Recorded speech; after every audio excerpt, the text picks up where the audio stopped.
Hai, Assalamualaikum warahmatullahi wabarakatuh. Dengan Edukasi Eksakta Channel, wadah belajar ilmu pengetahuan.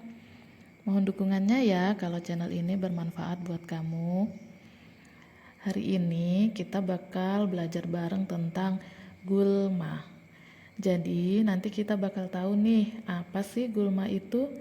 Apa-apa aja yang termasuk gulma dan gimana teknik buat pengendaliannya. Udah siap ya? Belajar kita yang pertama itu tentang pengertian dari gulma itu sendiri. Jadi, gulma adalah tumbuhan. Kira-kira teman-teman bisa kan bedain yang mana tumbuhan dan yang mana tanaman? Karena tumbuhan dan tanaman ini kalau di dunia pertanian berbeda ya teman-teman. Oke, kita kembali lagi ke pengertian gulma tadi.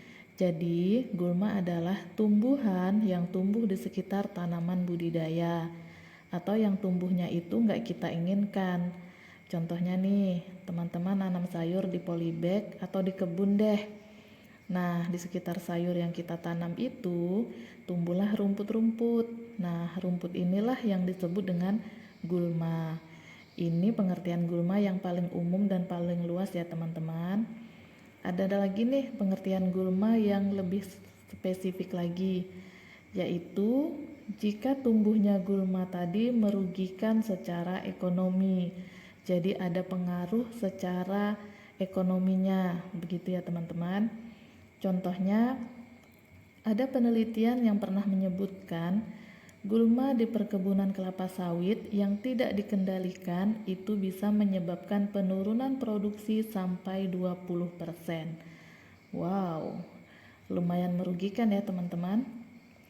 Nah, berhubung gulma tadi kalau tidak dikendalikan atau dibasmi bisa ngerugiin petani, sekarang kita jadi perlu tahu nih gimana ya cara pengendalian dari gulma tadi. Kita pelajari ya teman-teman. Cara pengendalian gulma yang pertama itu dengan cara mekanis atau fisik. Apa maksudnya? Yaitu pengendalian gulma yang menggunakan tenaga manusia ataupun dengan alat-alat pertanian. Misalnya ditebas dengan parang atau dengan sabit, atau kita cabut gulma dengan tangan. Nah, teknik ini umumnya banyak digunakan di negara-negara yang berkembang. Cara yang kedua yaitu dengan kultur teknis. Nah, kalau kultur teknis ini hubungannya ke tahapan budidaya. Misalnya, pemberian mulsa, penanaman tanaman naungan, tanaman selah, atau dengan mengatur cara bercocok tanamnya. Dan yang terakhir, pengendalian dengan penggunaan herbisida. Herbisida ini adalah salah satu bahan kimia yang sering digunakan petani untuk mengendalikan gulma dengan cara disemprotkan ke gulma yang mau kita kendalikan. Kita bahas lebih lanjut soal herbisida ya teman-teman. Herbisida ini terbagi menjadi dua berdasarkan bahan yang digunakan. Ada herbisida sintetik dan ada bioherbisida. Nah, kalau herbisida sintetik itu adalah herbisida yang bahannya berasal dari bahan-bahan kimia. Kita ulang teman-teman ya. Herbisida tadi terbagi menjadi dua berdasarkan bahan yang digunakan. Ada herbisida sintetik dan ada bioherbisida. Kalau herbisida sintetik itu adalah herbisida yang bahannya berasal dari bahan-bahan kimia. Herbisida ini berdasarkan cara kerjanya dibagi menjadi dua, yaitu sistemik dan kontak. Bedanya apa? Kalau sistemik itu cara kerjanya menyerang jaringan dari gulma. Jadi yang diserangnya jaringannya ya teman-teman. Jadi proses matinya gulma agak lambat, namun matinya itu sampai ke akar-akarnya.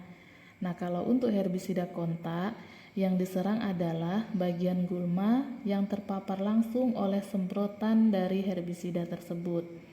Jadi, matinya akan lebih cepat namun tidak sampai ke akarnya.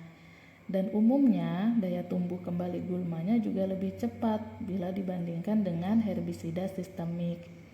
Nah, Herbisida sintetik ini yang mayoritas digunakan oleh petani. Kenapa kira-kira? Karena kelebihan dari herbisida ini adalah cukup efektif dan efisien untuk membasmi gulma. Karena ada kelebihan, tentunya ada kekurangannya juga ya teman-teman. Kekurangannya yaitu yang pertama menimbulkan residu. Yang kedua menyebabkan penurunan kadar organik tanah. Ini kaitannya dengan tingkat kesuburan tanah ya teman-teman. Kemudian yang ketiga, gulma menjadi resisten atau penjelasannya begini. Jadi, setiap makhluk hidup itu, khususnya tumbuhan, kan mempunyai kemampuan untuk bertahan hidup. Nah, semakin sering kita mengaplikasikan herbisida pada dosis tertentu, gulma tadi juga akan mempertahankan hidupnya. Jadi, nanti pada periode tertentu, gulma ini tidak mati lagi atau daya matinya menurun dengan dosis yang biasa kita aplikasikan tadi. Nah, itu maksudnya dari gulma menjadi resisten tadi ya teman-teman. Gulma menjadi resisten itu maksudnya gulma menjadi tahan. Herbisida yang kedua yaitu bioherbisida. Bioherbisida ini berasal dari senyawa-senyawa organisme hidup. Salah satunya dari tumbuhan. Ternyata ya teman-teman, tumbuhan juga bisa menjadi herbisida. Jadi bagaimana caranya? Kita mengekstraksi tumbuhan tertentu untuk mengambil senyawa-senyawa yang bersifat alelopati seperti fenol, flavonoid, tanin, dan lain-lain. Nanti secara khusus, Edukasi Eksakta Channel akan membahas tentang bioherbisida ini ya teman-teman, karena penjelasannya bakal panjang banget. Nah, kita lanjut ya. Kelebihan dari bioherbisida ini adalah yang pertama, larut dalam air. Yang kedua, memiliki banyak atom nitrogen, sedikit halogen, dan tidak memiliki struktur cincin tidak alami.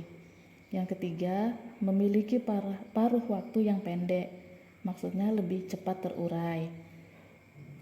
Selain memiliki kelebihan, bioherbisida ini juga mempunyai kelemahan, yaitu bioaktivitasnya lebih rendah dibandingkan dengan herbisida sintetik. Maksudnya, dengan kadar yang sama antara herbisida sintetik dengan bioherbisida, itu daya matinya lebih tinggi herbisida sintetik. Atau dalam artian lain, kita membutuhkan lebih banyak bioherbisida dibandingkan herbisida sintetik untuk mengendalikan gulma di luasan tertentu. Jadi itu ya teman-teman, teknik-teknik untuk mengendalikan gulma. Jadi kesimpulannya adalah pengendalian gulma mana yang lebih baik? Menurut Edukasi Eksakta Channel, tidak ada yang paling baik atau kurang baik. Semua memiliki kelebihan dan kekurangannya masing-masing. Jadi kesimpulannya adalah semua itu tergantung pada kebutuhan dan kemampuan petani. Oke teman-teman, sampai di sini video belajar kita. Sampai ketemu di video selanjutnya. Terima kasih sudah menonton. Wassalamualaikum warahmatullahi wabarakatuh. Bye-bye.